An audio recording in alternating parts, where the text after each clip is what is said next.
那手术的名称或是方法其实有很多种变化，但是基本的原理呢，就是把你的舌头和舌根的体积缩小，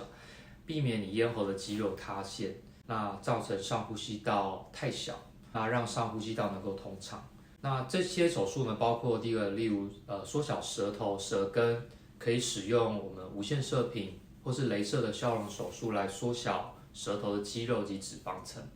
那避免咽喉的肌肉塌陷，则是可以利用悬吊软腭或是舌根的方式。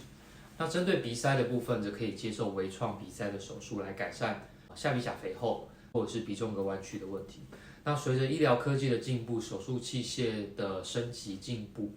让住院的天数变少，那出血量也比较少，疼痛也会比较少。那尤其是达文西机械手臂的手术，那如果怀疑自己有睡眠呼吸中止的问题呢，建议你还是寻求鼻喉科医师的协助，在诊间评估看是不是